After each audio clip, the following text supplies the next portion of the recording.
main story that I'm thinking of for what I'm trying to put together here is the story about representation that Khosrow was here in a time when I don't imagine there was any other Iranians on TV, certainly none with that thick of an accent, and ones who were so blatant about their Iranianness and Middle Easternness. And I saw in your documentary that he was on national TV speaking Persian and even talking shit in Persian. And I would have never imagined that in the 70s, 80s, or even the 90s, or even now, hardly, that there such a thing would have happened. So it kind of blew my mind. And at the same time, and it's not to throw any shade to Khosrow or the Sheik, at the same time, I think there's this interesting dynamic of there is representation for Iranians in the form of the Sheik, but at the same time, it's a question of like, is that the representation Iranians would have wanted? I mean, it's the only one we had, as they say, don't knock it because it's the only one we got. But kind of reflecting on, yeah, is this how Iranians would have chosen to be represented? And also, what is the legacy of that representation and lack thereof? Because this was happening also during the time of Iran-Contra, Iran-Iraq War, Desert Storm, um, which is really fascinating to think that while those things are going on, one of the only mainstream representations of that area of Iran, Iraq, the Middle East is the Iron Sheik. I think that's fascinating. And to take it even a step further, it's like you say, like one of the only, which is very, sounds like not a lot. But then you could actually say like maybe the only, It's the only right? one I Like know of for sure. right, but let's just say there was someone that we didn't realize was uh, Iranian, and other people did, or it wasn't what 13-year-old boys cared about. It maybe that person was on General Hospital for all we know, right? But for those who know it, it was only the Iron Sheik. That's an interesting kind of footprint, to leave behind. So, you know, with his passing, now all we think about is like his legacy and his um, memory, and what it stood for, and it's it's going to be historical. It's going to be. It cannot be discussed. The culture, right? In reference will have to be. There's no denying that's he's you know I think he's number one by a landslide, but I'm a bit biased, okay? Nothing wrong with But that. I would still say, okay, I go all in. My vote would be that the Iron Sheik was the all-time most. Uh, I don't want. Let's see. He made the most impact, right? Uh, and for many people, that was incredible. And I do know for some, I've gotten some hate mail in my day who were against it. You know, who Iranian intellects, Iranian poets or laureates or whatever, like people who took themselves a little too seriously in, again, only in the Iranian kind of way, right? So now it's like that's real heavy. Just same way the Iron Sheik was heavy, he did it his way. But you're up against these guys who could literally tear this apart, rightfully so, to their own side. You're not going to change their mind. Can you have a beer with them after? Yeah, sure. Hmm. But if it was up to them, it wouldn't be some guy yelling profanities in Farsi um, while wearing like a headdress and spitting on the American flag, and uh, Yeah. so you can only imagine what some guy having his chai at high tea, okay, and that pops on the TV, like that dude's spitting the whole thing out onto Oh, the I screen. bet. That's the invention of the spit take, as far as we know. It was an Yeah, Iranian person having their chai. seeing Yeah. Iron Sheik. Yeah. Yeah, I think, I would say it's probably not the representation I would choose if I had the choice. But at the same time, I wouldn't erase it from history. It was so fascinating to see it in your documentary. And I went and watched some of those old cartoons on YouTube, and I mean, I would say I take a little bit of pride, even though it's not the representation I would have chosen for myself as an Iranian. I'm still proud of him. I mean, he kicked ass and he was Well, cool. he was a badass, you know, and that's what he stood for too. And he was. It just so happened to be, and this was not the same person that moved from Iran to Minnesota. This person became this character, and transformed himself and became the Iron Sheik. Like he was the most like soft spoken, you know, when he had the hair and he was just, you know, he was the most polite Iranian young man, like a true Iranian stallion, right? Like, but when he became the Iron Sheik and he just brought that, it just so happened that it turned that man into the most legendary interview and promo, like amongst the peers, amongst the industry, like for sure in the top, two or three, most imitated, most stories, that are shared. Like everyone's got an Iron Sheik story, right? Like, and it just so happened this man like just became he traveled the world all across the world and he ended up somehow embodying like it was like look, it happens. It happens in wrestling. There is such thing as impeccable timing Mm. and luck and um but not all that can happen unless there's you know you got to have at least three things in whatever it is. Okay. All right, what are they? And they had the great timing, okay, with the you know Iranian hostage crisis. Okay, Iran was like the Putin, right, or whatever it was, like just like the high ranking guy on the map.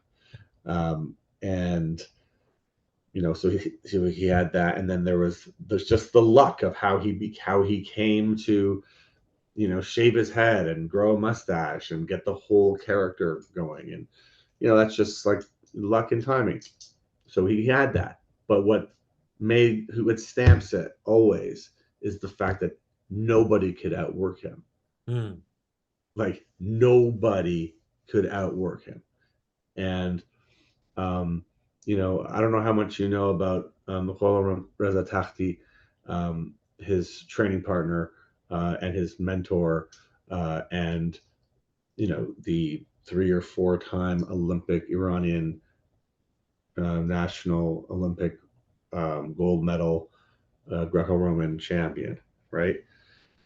So this guy's rolling with this guy, right? And he's like, and I mean, I'm not saying rolling like they're going out for like chai and whatever. I'm saying they roll on the mat, right? Like they were rolling, they were on top of each other. They were colliding with each other. There was sweat shared, right? This man would climb the tree just to grab the fruit, right? And so like it was, you know, he could back it up because he was that caliber good, right? And so people don't, so it's just fascinating how many layers. I always say that there's so many layers to this man, and it just does. It gets.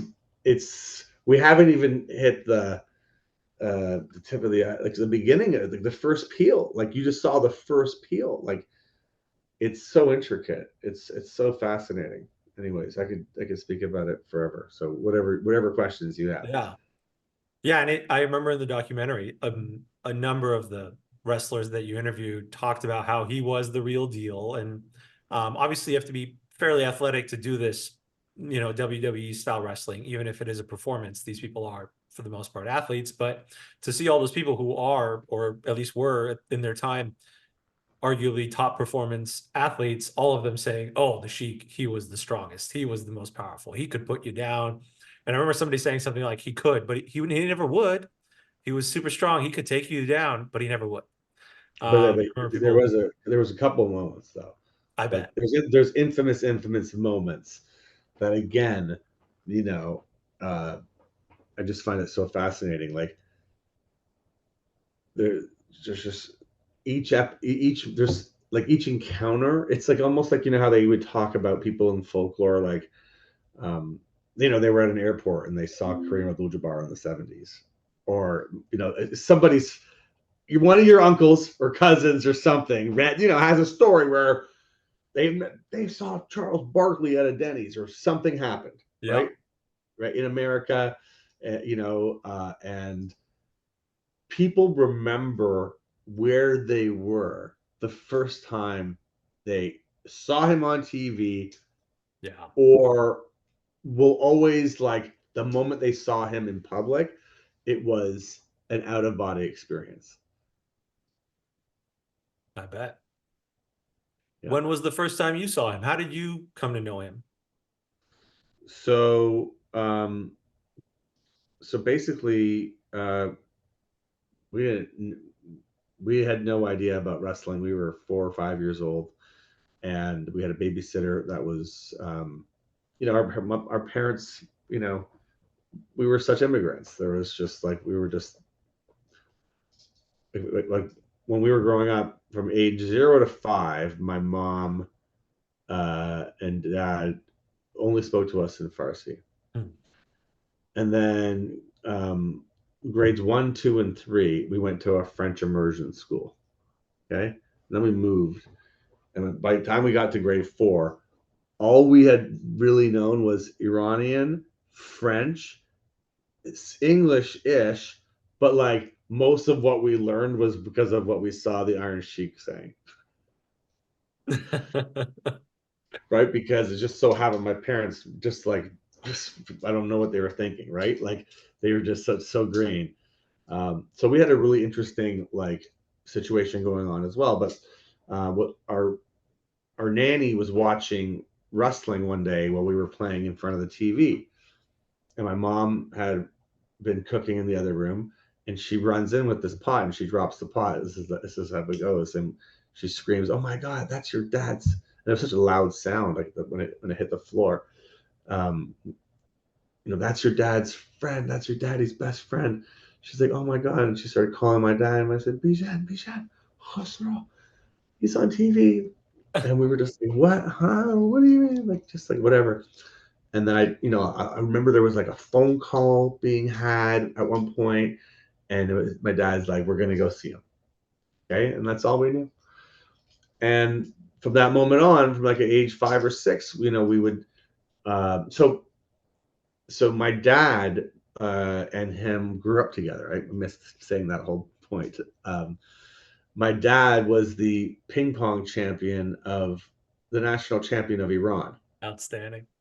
Okay, and Iron Sheik was the wrestling champion, and they all worked out in like the same facility, and they rolled around. My dad did some boxing, and they had become friends on the national kind of sports athletics. They had that in common, right? But they both fled Iran, right, at different points, and lost touch, or no cell phones, no Facebook. Like it's just like till we meet again, right? And so that's how they met again, and they, my father exposed and Sheik exposed us to a whole new world, and that's when we became like kind of Canadianized or Americanized or whatever. We became more, you know, climated into this situation, right? Yeah. Like acclimated. I think that's the word. Yeah. So were you in touch with him regularly before doing this documentary, or did you kind of get back in touch with him for the sake of the documentary? It's a great question. So for a good 4 or 5 years, I guess, uh, early '80s till the mid '80s, later, like at the end of the '80s, until he got fired. Basically, every time the WWF would come to Toronto, it was like we would like wait for the commercial and be like, when are they coming next? And then we'd tell Dad, okay, we gotta go, we gotta get tickets. And then he'd call him, and he always like said no problem. And so we would go pick him up from the airport to bring him to the hotel, Holiday Inn, and then from there we would wait for him to get ready and then drive him to the arena where we would go, and he'd hold our hands, and we'd walk through the gate, like outside where there was so many fans like screaming at us and yelling at him and throwing shit, and he would just be like, don't worry, and No. just would he would cover us from like anything happening, and he'd be like, it was a real moment. Like, what can I say? Like, it was looking back, you don't even realize it because you're just like he's this little kid, but you know, definitely remember like how it all went down. Mm.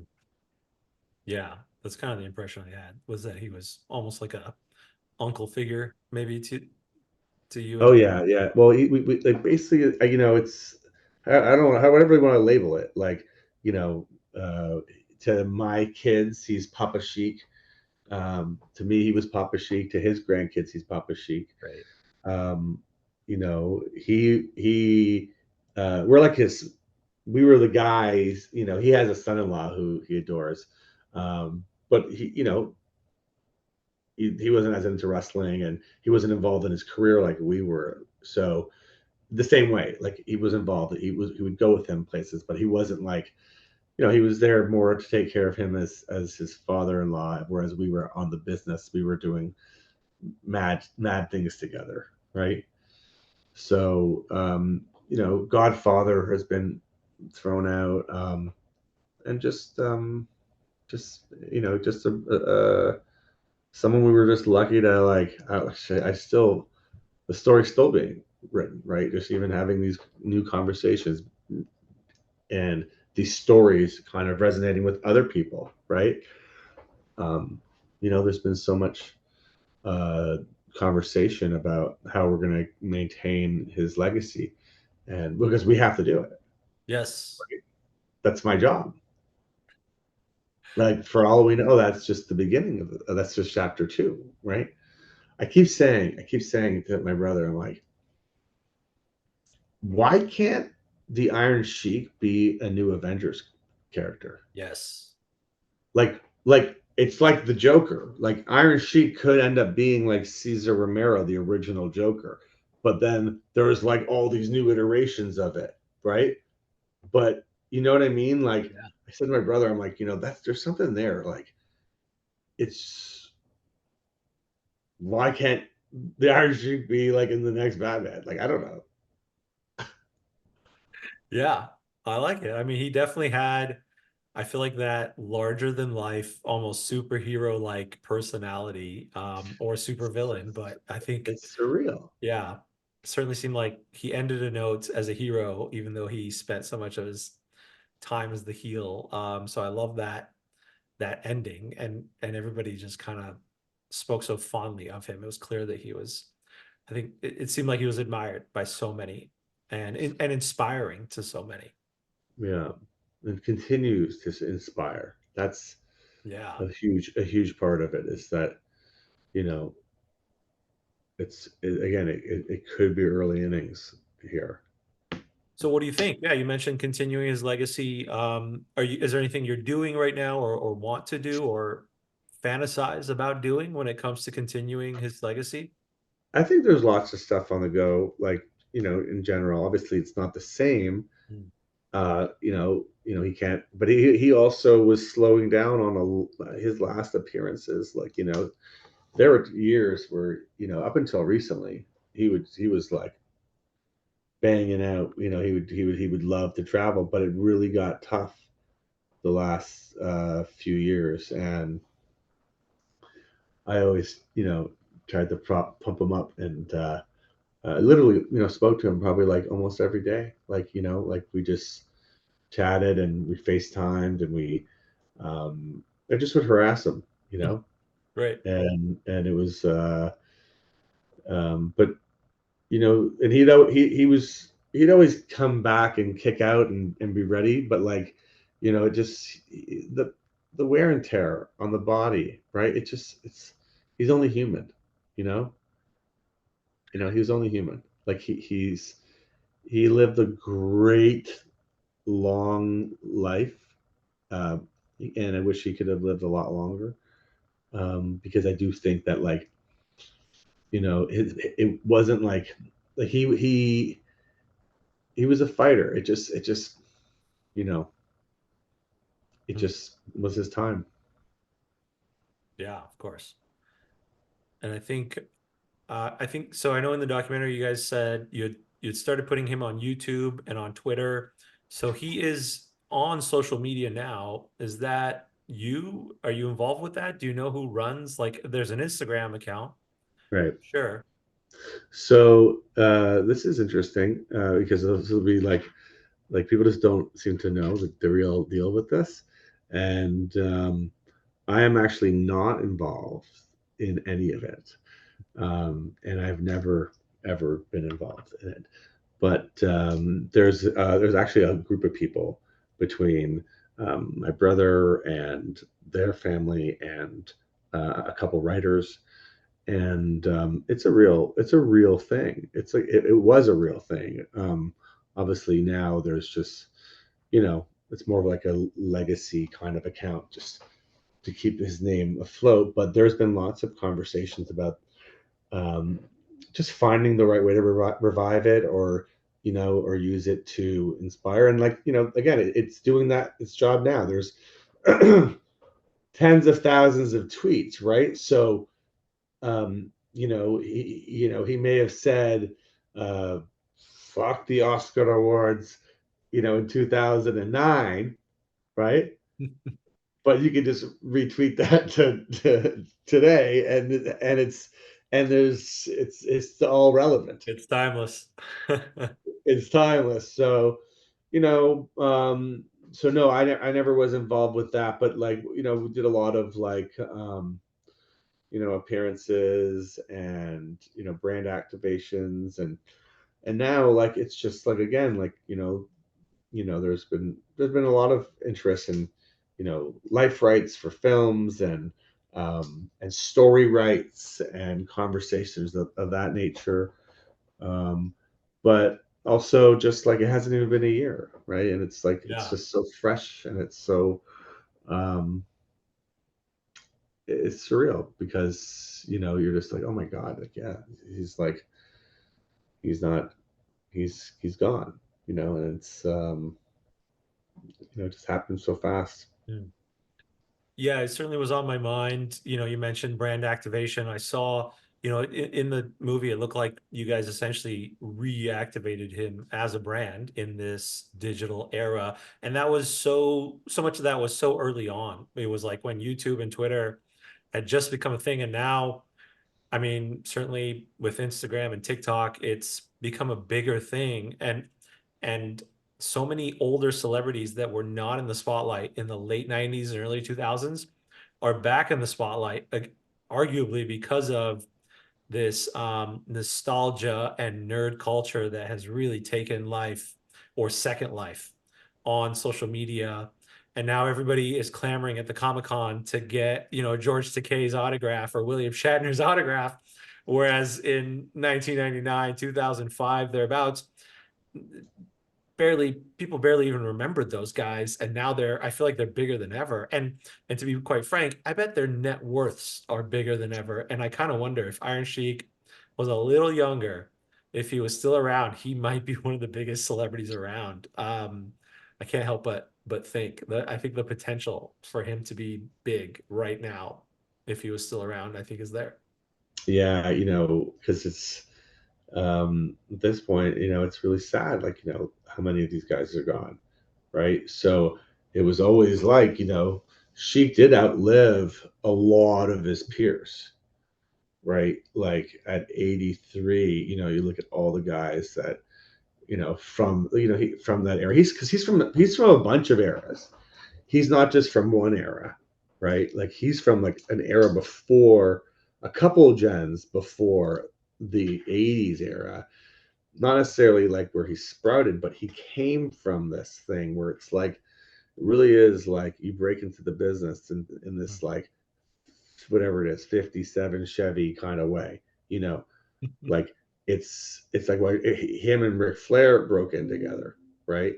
And just look at Rick. Rick's fucking on fire right now, right? And and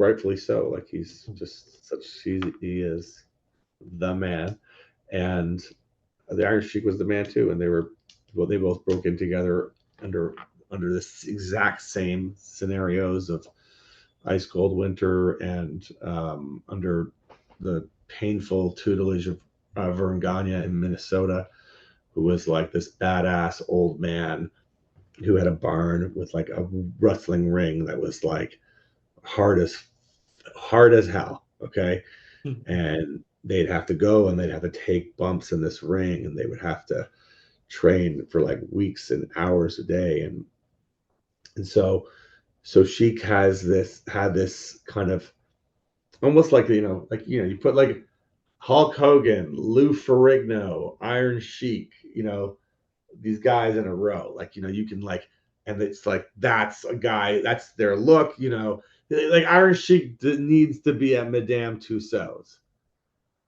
There should be a wrestling Madame Tussauds. Yeah, I That's a don't know good. if they have That's enough a good. wax for all those massive dudes. That's a good one. WWE should Yeah, do that'd that. be great. They all look There's an good. idea. Okay, there you Size. go. So, anyways, yeah, like, he'd be like they were always there.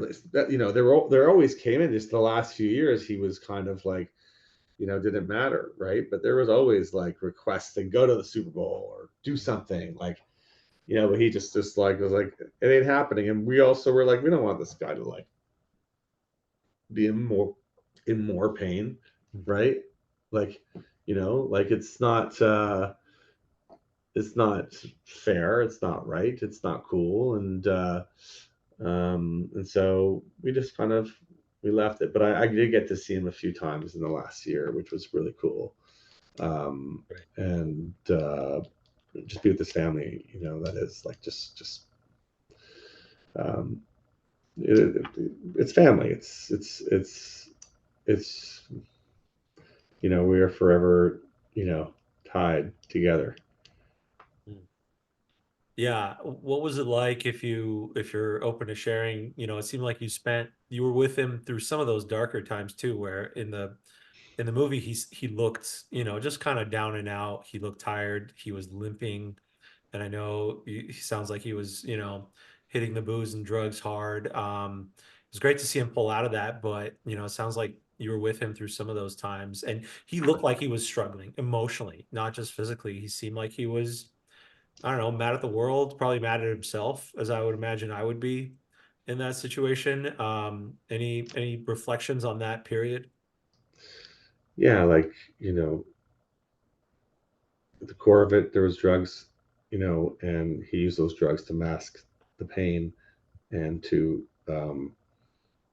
numb the wear and tear, the emotional highs and lows, and the lack of sleep, lack of probably like water and lots of alcohol, and you become this volcano, right? And the bumps and the pain and the pills, and it's just um, you become all those things.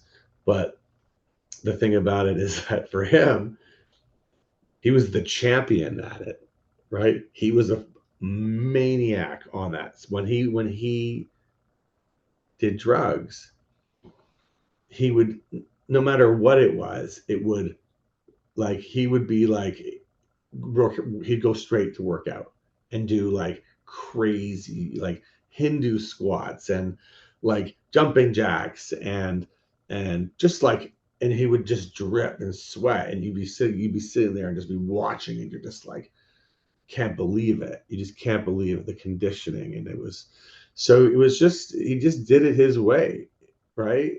Um he just did it his way. I was saying that he was a champion. So Yeah. he was a champion at everything, in the good and the bad, Yeah. and mostly the good. But there's no, in the world that he was coming from, that he came into, might I add, because he didn't ever touch a cigarette or drink a drug until he came to America, until Roddy Piper and Jimmy Snuka and Greg Valentine kind of, you know, broke him into the party scene. Of course. Yeah, it's funny because I actually think his story is such a classic American story of the American dream and fame and fortune and the falling falling off the pedestal and hitting the drugs. His has a happy ending. Not all of them do, not every celebrity who goes down that path comes back from it. It's great to see that he did, but it is such a classic story of seeking the American dream and the money and the spotlight. It's so Tony Montana, um, Well, including the drugs, except not as hardcore. I don't know if we've ever spoken about that. Like he knows he knows he would reference Al Pacino, but I don't know how much we've ever spoken about Scarface. But like he did, like he was always putting on a show. How much do you feel like he lost himself in this character at all? Did Khosrow disappear and become the Sheik full time, or was he still like Khosrow in real life?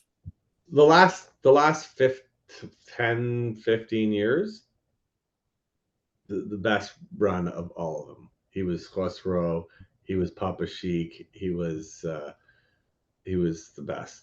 He was just retired from that, but could turn it on in a flash, I bet. and that's where again, to a certain extent, like we would be able like to carry the cues and be able to be like, hey, okay, this is how it's going to go down, and to speak his language, right? And so it was just, it was good.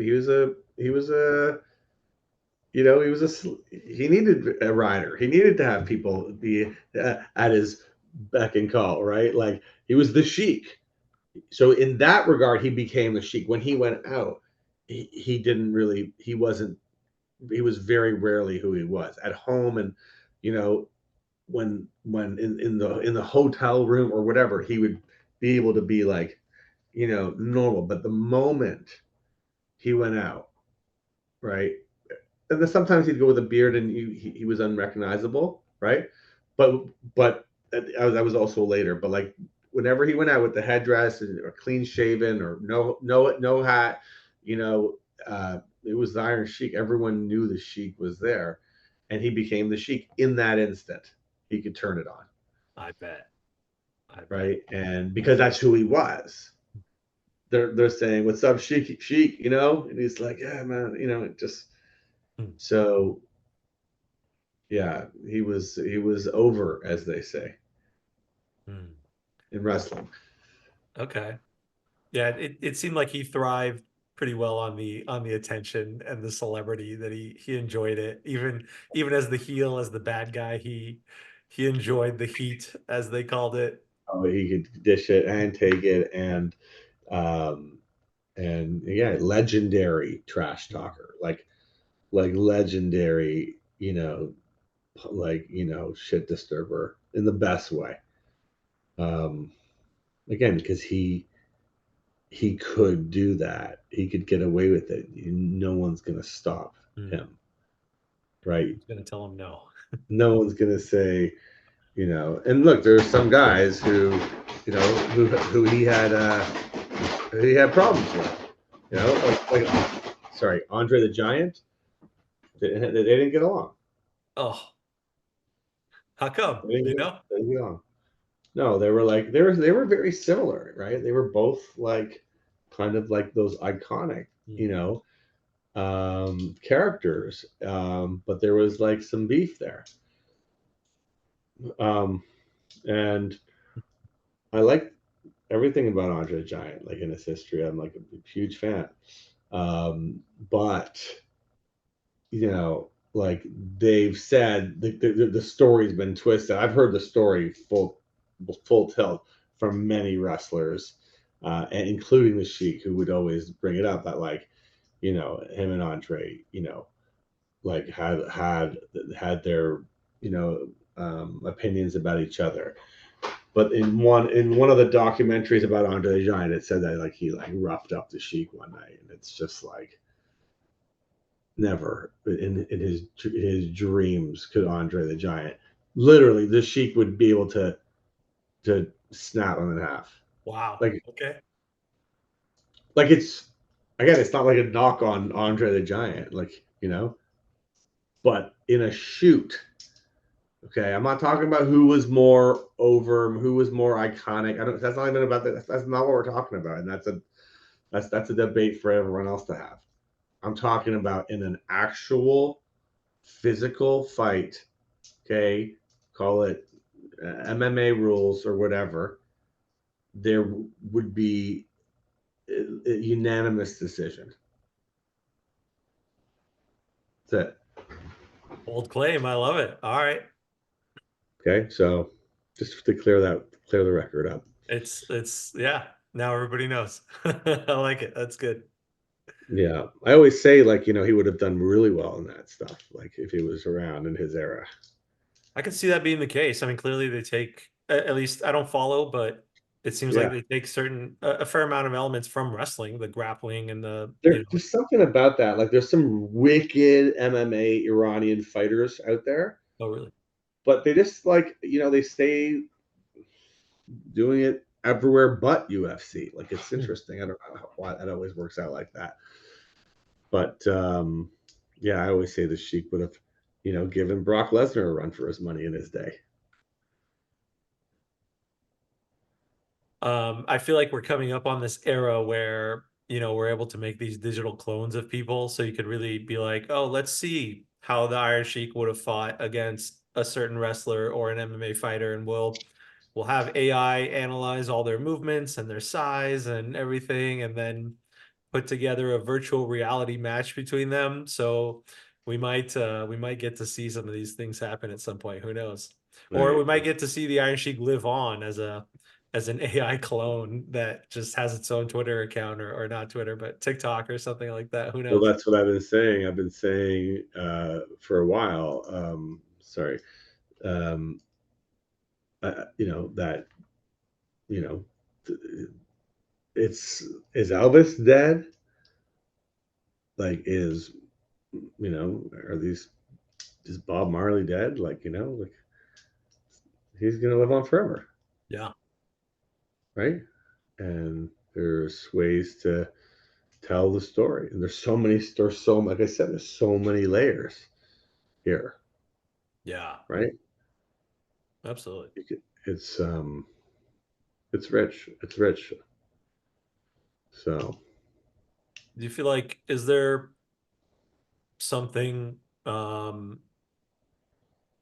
like something key that you think either Americans or Iranian Americans or both should really know about Khosrow and the Iron Sheik, or keep top of mind if and when they think of him?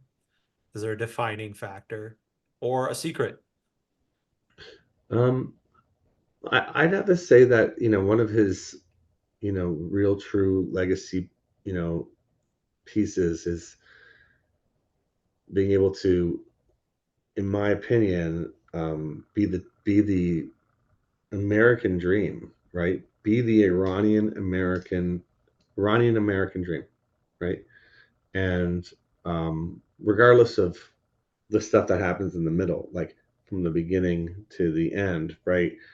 Like you know, he loved both his countries, and but because of one country's, um, you know, setbacks, another country opened their arm, and he made that country a better country, and he made that, and he embodied that American dream, that American, you know, that era of American kind of, you know, thought, like just like the almost textbook, right? He just embodied the success story, and so, but not without its trials, tribulations. It's dark, right? It's everything in between. But like I said, if you forget that, because it could have been a teacher, it could have been a football player, and versions of that could have all happened as well, just different, right?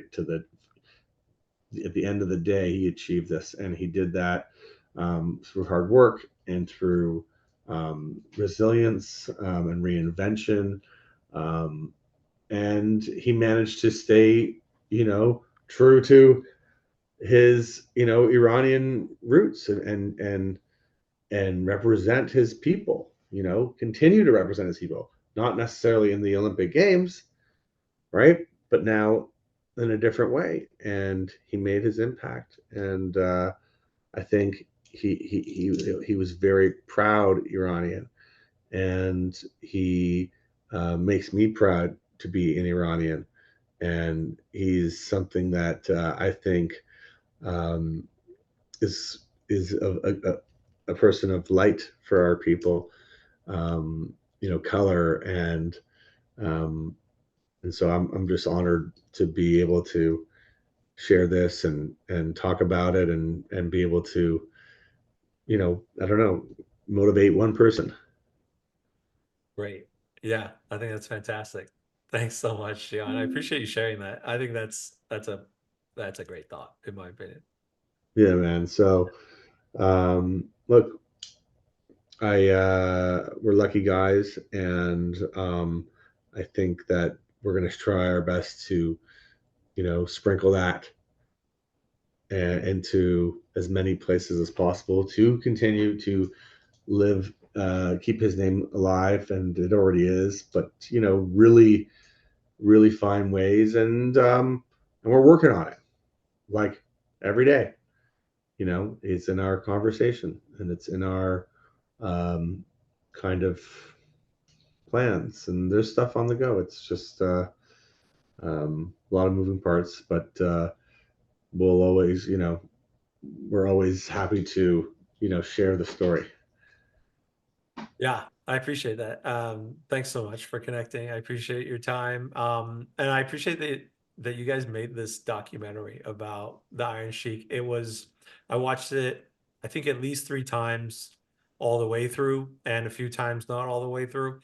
Um, it was, it had me riveted the whole time through. It was so cool to see the story and see the old clips and see the Dwayne the Rock Johnson reflecting on his time with him. One of the biggest celebrities in the world now, The Rock, Dwayne Yeah, Johnson, like reflecting on his time with the Iron Sheik fondly. I think this documentary it's so great that you guys made it. Thank you so thanks, much. dude. Thank you. It was great meeting you, and I'm sure we'll be in touch. Yeah. Yeah, stay in touch and I'll do the same. Okay, pal. Thanks, John.